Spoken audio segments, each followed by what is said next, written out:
మన రక్షకుడైన మన ప్రభు అయిన యేసుక్రీస్తు నామంలో మీ అందరికీ కూడా హృదయకాల శుభములు తెలియజేస్తా ఉన్నాను. దేవుని మహాకృపను బట్టి మరొక నూతన దినము చూసే ధన్యత దేవుడు తన కృప చేత మనకు అనుగ్రహించి మనల్ని సజీవులెక్కలు పెట్టిన దేవాది దేవుడైన మన ప్రభు అయిన యేసుక్రీస్తుకు కృతజ్ఞతాస్తుతులు చెల్లిస్తా ఉన్నాను. ప్రియ దేవుని సంగమా, దేవుని ప్రజలరా, దేవునికి మనం మొరపెడుతున్నప్పుడు ఆ మొరలన్నీ కూడా దేవుడు వింటాడు. తగిన సమయమందు దేవుడు తన చిత్తానుసారంగా మనకు జవాబు అనుగ్రహిస్తాడని మనం విశ్వాసం కలిగి ప్రార్థన చేసిన ప్రతి ప్రార్థనను దేవుడు ఒకానొక దినాన తప్పకుండా ప్రతి ప్రార్థనకు దేవుడు జవాబు అనుగ్రహిస్తాడని నమ్మాలని ప్రభు పేరిట తెలియజేస్తూ ఉంటాడు. ఎందుకంటే మన ప్రార్థనలు, మన విన్నపములు దేవుని సన్నిధికి చేరబడతాయి. మన జీవితాలేందో, మన బ్రతుకులేందో, మనం ఎలా జీవిస్తున్నామో సమస్తము దేవునికి తెలుసు. కాబట్టి దేవుడు తగిన సమయమందు తన చిత్తానుసారంగా మన అందరికీ కూడా జవాబుని గ్రహిస్తాడని విశ్వాసం కలిగి మనం ప్రార్థన చేయాలి. అలాగే మనం కార్చే ప్రతి కన్నీరు కూడా దేవుని యొక్క కౌగిలిలో నిత్యము కనబడతాయనే సత్యాన్ని జ్ఞాపకం చేసుకోవాలి. కన్నీరు ప్రార్థన ఎంతో ఘనమైన గొప్ప ప్రార్థన అదే. మనం యథార్థంగా, సత్యంగా మనం దేవుని సన్నిధిలో జీవిస్తున్నప్పుడు, మనకు దుఃఖము, బాధ, అనారోగ్యం కలిగినప్పుడు మన కన్నీరుతో కార్చిన ప్రార్థనకు దేవాది దేవుడు తగిన సమయమందు మనకు జవాబు అనుగ్రహిస్తాడనే సత్యాన్ని జ్ఞాపకం చేసుకోవాలి. అలాగే మన ఎంటికలన్నీ కూడా, మన తల మీద ఉన్న ఎంటికలన్నీ కూడా లెక్కించబడి ఉన్నాయనే సత్యాన్ని జ్ఞాపకం చేసుకోవాలి. మన జీవితాలలో మనం ఎలా జీవిస్తున్నామో సమస్తము దేవునికి తెలుసు. కాబట్టి మనం జీవించే విధానంలో యథార్థంగా, సత్యంగా మనం జీవిస్తున్నప్పుడు దేవుడు తప్పకుండా మన ఒక హృదయ ఆలోచనలు దేవునికి తెలుసు. కాబట్టి తగిన సమయమందు దేవుని చిత్తానుసారంగా ప్రతి ఒక్కరిని కూడా దేవుడు దీవిస్తాడు, ఆశీర్వదిస్తాడని ప్రభు పేరిట తెలియజేస్తా ఉన్నారు. ఎందుకంటే దేవుడు మనందరినీ కూడా పరలోకం నుంచి తండ్రి కుడిపార్శ్వంలో కూర్చొని మనందరినీ కూడా ఈ సమయంలో, ఈ గడియలో కూడా మనల్ని చూస్తూ ఉంటాడు. మన అందరి జీవితాలు యేసేకు తెలుసు అనే సత్యాన్ని జ్ఞాపకం చేసుకోవాలి. మనం కన్నీరుతో కార్చిన ప్రతి ప్రార్థన దేవుని యొక్క కౌగిలిలో ఉంటాయనే సత్యాన్ని కూడా జ్ఞాపకం చేసుకోవాలని ప్రభు పేరిట తెలియజేస్తూ ఉన్నారు. హృదయ కాలము దేవుని యొక్క వాక్యము ధ్యానించుకుందాము. 56వ కీర్తన 8వ వచనం నుంచి చివరి వచనము 13వ వచనం వరకు వాక్య భాగంని హృదయ కాలం ధ్యానించబోతా ఉన్నాము. 56వ కీర్తన 8వ వచనం నుంచి 13వ వచనం వరకున్న ఈ వాక్య భాగంలో దేవుడు మన అందరినీ కూడా ప్రతిరోజు, ప్రతి క్షణము మనల్ని జ్ఞాపకం చేసుకుంటున్నాడనే సత్యాన్ని జ్ఞాపకం చేసుకోవాలి. మనల్ని కాపాడే దేవాతి దేవుడు కునుకడు అనే సత్యాన్ని కూడా జ్ఞాపకం చేసుకోవాలి. మనం చేసే ప్రతి ప్రార్థన, విన్నపము తగిన సమయమందు దేవుడు మనకు జవాబుని గ్రహిస్తాడని మనం నమ్మినట్టయితే దేవుని యొక్క అద్భుతాలను మనం చూడగలుగుతామనే సత్యాన్ని జ్ఞాపకం చేసుకోవాలి. 8వ వచనము చూసినట్టయితే, నా సంచారంలో నువ్వు లెక్కించి ఉన్నావు, నా సంచారంలో నువ్వు లెక్కించున్నావు, నా కన్నీళ్లు నీ యొక్క బుడిలో ఉంచబడి ఉన్నాయి, అవి నీ కౌగిలిలో కనబడును గదా. మనం కార్చే ప్రతి కన్నీరు బొట్టు దేవుని యొక్క కౌగిలిలో ఉంటాయనే సత్యాన్ని జ్ఞాపకం చేసుకోవాలి. ప్రియ దేవుని సంగమా, దేవుని ప్రజల, నా సంచారంలో నువ్వు లెక్కించి ఉన్నావు. ప్రతిదీ కూడా మన జీవితంలో మనం లేచుట, మనము నడుచుట, మనం ఉద్యోగంకి వెళ్ళుట, మనము ఎక్కడికి వెళ్తున్నా కానీ ప్రతిదీ కూడా మన యొక్క జీవితాలు దేవునికి తెలుసు అనే సత్యాన్ని జ్ఞాపకం చేసుకోవాలి. నా కన్నీళ్లు నీ బుడిలో ఉంచబడి ఉన్నాయి, అవి నీ కౌగిలిలో కనబడుదును కదా. దేవుని యొక్క కౌగిలిలో ఆ కన్నీళ్ళని ఎప్పుడు కూడా దేవుని సన్నిధిలో ఉంటాయి. దేవుని యొక్క కౌగిలిలో మన కన్నీళ్ళు ఉంటాయనే సత్యాన్ని జ్ఞాపకం చేసుకోవాలని ప్రభు పేరిట తెలియజేస్తూ ఉన్నాను. మనం కార్చే ప్రతి కన్నీరుకు దేవుడు జవాబుని గ్రహిస్తాడు. మన పిల్లల విషయం కానీ, ఉద్యోగ విషయం కానీ, వివాహ విషయంలో కానీ, నీకున్న సమస్యలలో నువ్వు దేవుని సన్నిధికి వచ్చి మొరపెట్టినప్పుడు దేవుడు ప్రతి మొరను ఆలకించి జవాబుని గ్రహిస్తాడని నువ్వు విశ్వసించినట్టయితే దేవుని యొక్క కార్యాలు చూడగలుగుతావు. అందుకని నా సంచారంలో నువ్వు లెక్కించిన నా కన్నీళ్లు నీ బుడిలో ఉంచబడి ఉన్నాయి, అవి నీ కౌగిలిలో కనబడును గదా. నేను మొరపెట్టిన దినము నా శత్రువులు వెనుకకు తిరుగుదురు. దేవా, నా పక్షం నన్ను ఉన్నావు నాకు తెలియను. ప్రియ దేవుని సంగమా, దేవుని ప్రజలరా, దేవుడు మనం మొరపెట్టినప్పుడు మన శత్రువుల విషయమే కావచ్చు, మనకున్న ఇబ్బందుల విషయంలో కావచ్చు, మనకున్న సమస్యల విషయంలో కావచ్చు, మనకున్న కష్టాల విషయంలో కావచ్చు, మనం మొరపెట్టినప్పుడు ఆ కష్టాల నుంచి, ఆ శ్రమల నుంచి దేవుడు విడిపిస్తాడు. అలాగే శత్రువుల విషయంలో కూడా ఇక్కడ ఈ యొక్క మాట చూసినట్టయితే, నేను మొరపెట్టిన దినం నా శత్రువులు వెనుకకు తిరుగుదురు. దేవుడు నా పక్షాన ఉన్నాడని నాకు తెలియను అనే మాట జ్ఞాపకం చేయబడుతుంది. అలాగే చూసినట్టయితే రోమియోలకు రాసిన పత్రిక 8వ అధ్యాయము 31వ వచనం చూసినట్టయితే రోమియోలకు రాసిన పత్రిక 8వ అధ్యాయము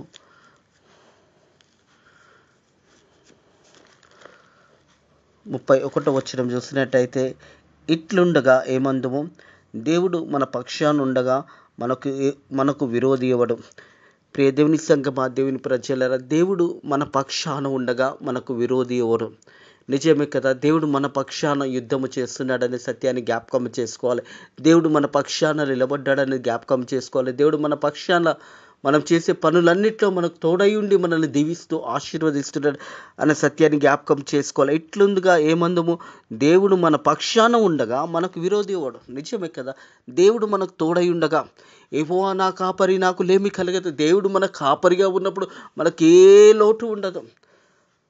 సింహము పిల్లలైన ఆకలి గొందు, కానీ యెహోవాను ఆశ్రయించిన బిడ్డలకు ఏ కొదవ ఉండదు. దేవుని మీద ఆధారపడినప్పుడు, దేవుని వాక్యం మీద మనం ఆధారపడినప్పుడు ఏ ఒక లోటు అనేది మనకు ఉండదు అనే సత్యాన్ని జ్ఞాపకం చేసుకోవాలి. సింహము పిల్లలు అవి ఆకలిగా ఉంటాయి, కానీ యెహోవా యందు భయభక్తులు కలిగి దేవుని యందు నడుచుకునే వారికి ఏ కొదవ ఉండదు. సమృద్ధిని దేవుడు అనుగ్రహిస్తాడు అనే సత్యాన్ని జ్ఞాపకం చేసుకోవాలి. ప్రియ దేవుని సంగమా, దేవుని ప్రజలారా, మనం దేవునికి మొరపెట్టిన దినము, మనం శత్రువులు వెనుకకు తిరుగుదురు, దేవుడు నా పక్షాన ఉండగా నేను నాకు తెలియను అనే మాట జ్ఞాపకం చేయబడుతుంది.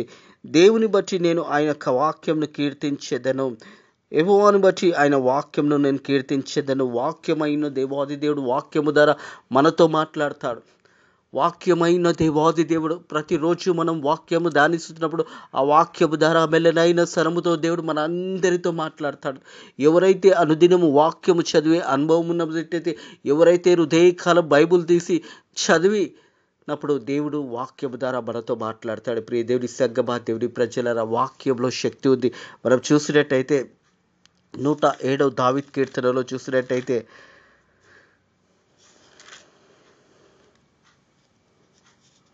107వ దావీదు కీర్తనలో ఆయన వాక్కులో స్వస్థత ఉన్నదనే మాట జ్ఞాపకం చేయబడుతుంది.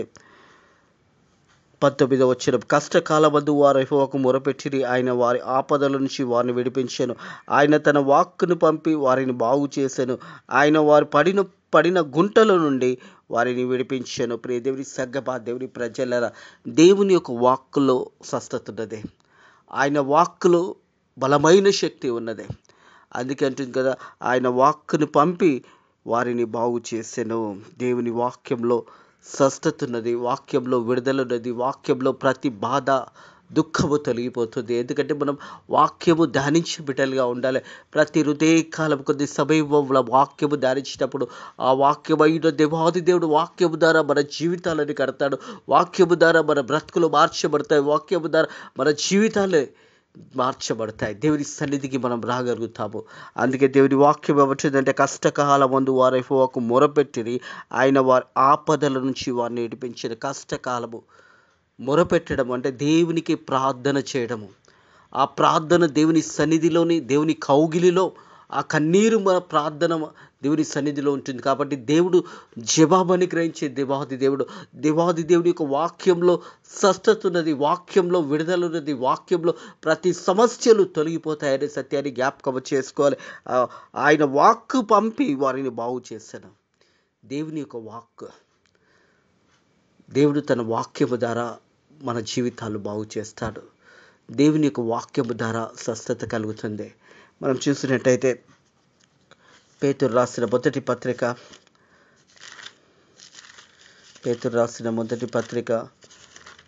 2వ అధ్యాయము 24వ వచనం చూసినట్టయితే కింది భాగంలో చూసి, ఆయన పొందిన గాయముల చేత మీరు స్వస్థత నొందిరి.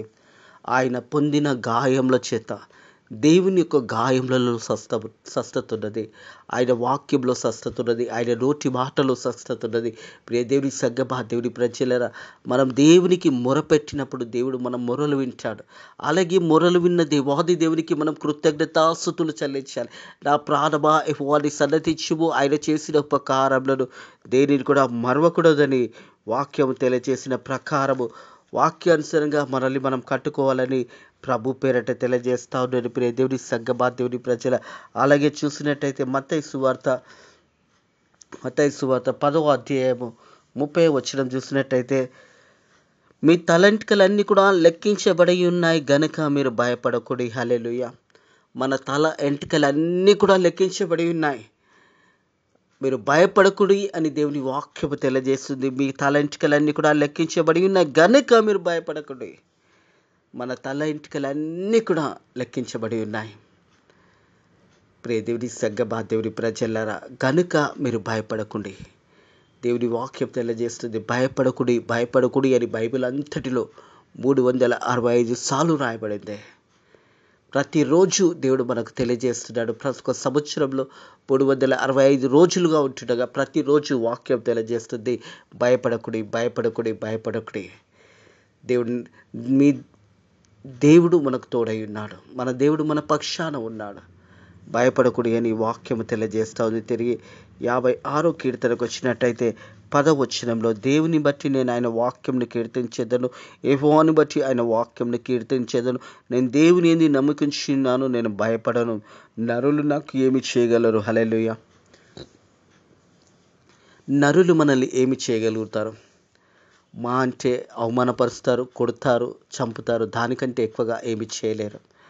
మనం దేవుని యందు భయభక్తుల ఉన్నప్పుడు నరులు మనకు ఏం చేయగలరు? దేవుని వాక్యముపై మనం ఆధారపడినప్పుడు, వాక్యానుసారంగా మనం జీవించినప్పుడు దేవుని వాక్యంను నేను కీర్తించేదను, యెహోవాను బట్టి ఆయన వాక్యంను కీర్తించేదను, నేను దేవుని యందు నమ్మికించున్నాను, నేను భయపడను, నరులు నాకు ఏమి చేయగలరు. ప్రియ దేవుని సంగమా, దేవుని ప్రజలరా, మనల్ని నరులు ఏమి కూడా చేయలేరు.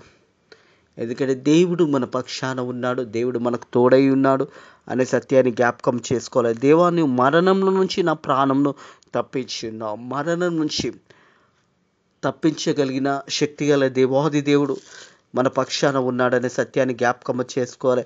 మరణం అన్నది దేవుని యొక్క వశమై ఉన్నదనే సత్యాన్ని కూడా జ్ఞాపకం చేసుకోవాలి. మరణం తప్పించుట ప్రభు అయిన యెహోవా వశము. మరణము తప్పించుట 68వ కీర్తన 20వ వచనం కింది భాగంలో చూసినట్టయితే, మరణం తప్పించుట యెహోవా వశంలో. మరణం అన్నది కొన్ని సందర్భంలో అనారోగ్యము, కొన్ని సందర్భంలో భయంకరమైన స్థితిలో మనం ఉన్నప్పుడు దేవుడు మనల్ని కాపాడుతాడు, విడిపిస్తాడనే సత్యాన్ని జ్ఞాపకం చేసుకోవాలి. ఎన్నో సందర్భంలో దేవుడు మన రాకపోకలంతా కూడా కాపాడుతాడు, మనల్ని విడిపిస్తాడు. మరణం తప్పించుట యెహోవా వశమై ఉన్నది. ప్రతి ఒక్క రోజు మనం సజీవ లెక్కలో ఉంటున్నామంటే అది దేవుడి కృప వల్లనే ఉన్నాము. ఈరోజు చూడని బిడ్డలు, ఈ సమయం చూడని బిడ్డలు, ఈ గడియ చూడని బిడ్డలు ఎంతోమంది లోకయాత్ర జీవితం నుంచి వెళ్ళిపోయినారు. వారి లోక ప్రయాసం నుంచి వారు విడుదల పొందుకున్నారు. దేవుడు తన ఉచితమైన కృప చేత మనకు సమయం ఇస్తూ మనల్ని మరణం నుంచి తప్పిస్తూ కాపాడుతున్న దేవాది దేవుడు మన నుంచి కోరుకుంటున్నది ఏంటంటే, తిరిగి మనం దేవుని దగ్గరికి రావడము. మనం పాపంలో దేవుని సన్నిధిలో ఒప్పుకున్నప్పుడు మన ప్రతి పాపం అనేది క్షమించబడుతుంది. మనకు ఒక నూతన జీవితాన్ని ఇవ్వడానికి యేసయ్య సిద్ధంగా ఉన్నాడు. మనం దేవుని దగ్గరకు వచ్చినట్టయితే ఆ నూతన జీవితాన్ని మనం పొందుకుంటామనే సత్యాన్ని జ్ఞాపకం చేసుకోవాలి. ఎందుకంటే, దేవా, నీవు మరణం నుండి నా ప్రాణం తప్పించున్నావు, నేను జీవపు వెలుగులో దేవుని సన్నిధిలో జీవపు వెలుగు. దేవాది దేవుడు లోకానికి వెలుగై ఉన్నాడు. ఆ లోకంలో దేవుని యొక్క వెలుగు ప్రకాశించబడుతుంది, కానీ మనుషులు ఆ వెలుగును చూడలేకపోతున్నారు. మనం చూసినట్టయితే యోహాను సువార్త 1వ అధ్యాయంలో చూసినట్టయితే 6వ వచనము, దేవుని యుద్ధ నుంచి పంపబడిన ఒక మనుష్యుడు ఉండెను, అతని పేరు యోహాను. అతని మూలంగా అందరూ విశ్వసించినట్టు అతడు వెలుగును గురించి సాక్ష్యం ఇచ్చుటకు సాక్షిగా వచ్చాడు. భక్తుడైన యోహాను, బాప్టిజం ఇచ్చే యోహాను వెలుగుని గురించి సాక్ష్యం ఇచ్చడానికి మరి ఆ సమయంలో లోకంలోకి వచ్చి ఉంటాడు. 2000 సంవత్సరముల క్రితము యేసు ప్రభు మరి జన్మించక ముందుగానే భక్తుడైన యోహాను, బాప్టిజం ఇచ్చే యోహాను జన్మించి మరి యేసు ప్రభు త్రోవలను సరళం చేస్తూ సువార్తను ప్రకటిస్తూ వెలుగును గురించి సాక్ష్యం ఇస్తున్నాడు. అతడు వెలుగై ఉండలేదు, కానీ ఆ వెలుగును గురించి సాక్ష్యం ఇచ్చుటకు అతడు వచ్చెను. నిజమైన వెలుగును, అది లోకానికి వచ్చెను, ప్రతి మనిషిని వెలిగించినదే. ప్రతి మనిషికి ఆ వెలుగు దేవాది దేవుడని గ్రహించాడు. సర్వ మానవ ప్రపంచానికే యేసు ప్రభువే నిజమైన దేవుడు, ఆయన తప్ప వేరే మార్గం లేదు. యేసే వెలుగై ఉన్నాడు, ఏసే మార్గమై ఉన్నాడు, ఏసే సమస్తము కలిగి ఉన్నాడు అనే సత్యాన్ని జ్ఞాపకం చేసుకోవాలి. అందుకే వాక్యమంటూ నిజమైన వెలుగుంటున్నది లోకానికి వచ్చి ప్రతి మనిషిని వెలిగించిన ఆయన లోకంలో ఉండలేదు, కానీ లోకం ఆయన మూలంగా కలిగినది, కానీ లోకం ఆయనని తెలుసుకోనలేదు. ప్రియ దేవుడి సగ్గమా దేవుడి ప్రజలారా, నేటికి కూడా మానవుడు విర్రవీగుతూ ఉన్నాడు. నేనే సమస్తము చేయగలిగాను, నేనే చేస్తున్నాను అనేసి మానవుడు దేవుని యొక్క సృష్టిని, దేవుడిచ్చిన జ్ఞానాన్ని బట్టి మనము చూస్తున్న టెక్నాలజీ కానీ ఇవన్నీ కూడా దేవుడిచ్చిన జ్ఞానం చేతనే మానవుడు చేయగలుగుతున్నాడు. దేవుడు లేకుంటే మానవుడు లేడు అనే సత్యాన్ని జ్ఞాపకం చేసుకోవాలి. మానవుడు కేవలము దేవుని చేతిలో మానవుని దేవుడు నిర్మించి ఈ లోకానికి దేవుడు మానవుని పంపి ఉన్నాడనే సత్యాన్ని జ్ఞాపకం చేసుకోవాలి. ప్రియ దేవుడి సగ్గమా దేవుడి ప్రజల సృష్టికర్త అయిన దేవాది దేవుడే నిజమైన దేవాది దేవుడు. మన ప్రభు అయిన యేసుక్రీస్తే మార్గమైనడు. నేనే జీవము, నా ద్వారా తప్ప ఎవడు కూడా తండ్రింటిలో ప్రవేశింపలేడని యేసయ్య చెప్పిన మాట. మనం రక్షణ పొందుకుంటే, మారు మనసు పొందుకుంటే, యేసు ప్రభుని తెలుసుకున్నప్పుడు మనము నిజమైన రక్షణ పొందుకొని యేసు ప్రభుకు సాక్షిగా మనం జీవించినప్పుడు, మనం మరణించిన తర్వాత మన శరీరానికి మరణం ఉన్నది, కానీ ఆత్మకు మరణం లేదనే సత్యాన్ని జ్ఞాపకం చేసుకోవాలి. అలాగే తిరిగి 56వ కీర్తనకు వచ్చినట్లయితే 12వ వచనము, నేను జీవపు వెలుగులో దేవుని సన్నిధిలో సంచరించుచున్నట్టు జారి పడకుండానట్టు నీవు నా పాదములను తప్పించి ఉన్నావు. జారి పడకుండానట్టు మన పాదాలను తప్పించి ఉన్నాడు. మన మనుష్యనము నడుస్తుంటాము, కొన్ని మార్గాలు తప్పిపోతున్నప్పుడు కూడా దేవునికి కాపుదల చేత దేవుడు మనల్ని పడిపోకుండా మనల్ని కాపాడుతాడు. మనం చూసినట్టయితే 116వ కీర్తన 8వ వచనం చూసినట్టయితే, మరణం నుంచి నా ప్రాణము కన్నీళ్లు ఉడగనట్టు నా కన్నులను జారి పడకుండానట్టు నా పాదములను నువ్వు తప్పించి ఉన్నావు. హల్లెలూయా. ప్రియ దేవుడి సగ్గమా దేవుడి ప్రజల, మరణం నుంచి నా ప్రాణము, మరణం నుంచి కాపాడే దేవాది దేవుడు. అలాగే కన్నీళ్లు విడకున్నట్టు నా కన్నులను. మన దుఃఖ దినములు సమాప్తమైనవి, ఇక నీ దుఃఖము ఈ రోజు నుంచి సమాప్తమైనది, ఇక నీ నోటిలో నవ్వుండును అని దేవుడు తెలియజేస్తున్న అట్టి కృప దేవుడు మనకు అనుగ్రహించును గాక. ఆమేన్.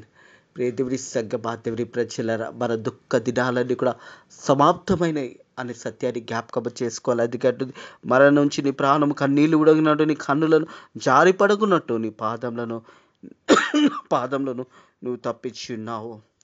నిజమే, దేవుడు మనల్ని కాపాడకపోతే ఒక్క క్షణమైన ఈ లోకంలో మనం జీవించలేము అనే సత్యాన్ని జ్ఞాపకం చేసుకోవాలి.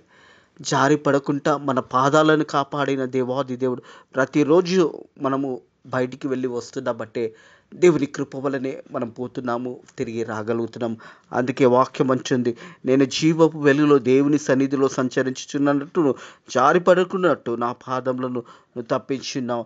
నేను నీకు మొక్కుకొని ఉన్నాను. నేను నీకు దేవుని సగ్గమా దేవుని ప్రజలరా, దేవునికి కృతజ్ఞతాస్తుతులు చెల్లించడం. అందుకే అంటున్నాను, నేను నీకు మొక్కి ఉన్నాను, నేను నీకు స్తుతి గానములను అర్పించదును అనే మాట. స్తుతి గానములను అర్పించదును. దేవుడు చేసిన మేళ్ళని జ్ఞాపకం చేసుకుంటూ దేవునికి కృతజ్ఞతాస్తుతులు చెల్లించాలి.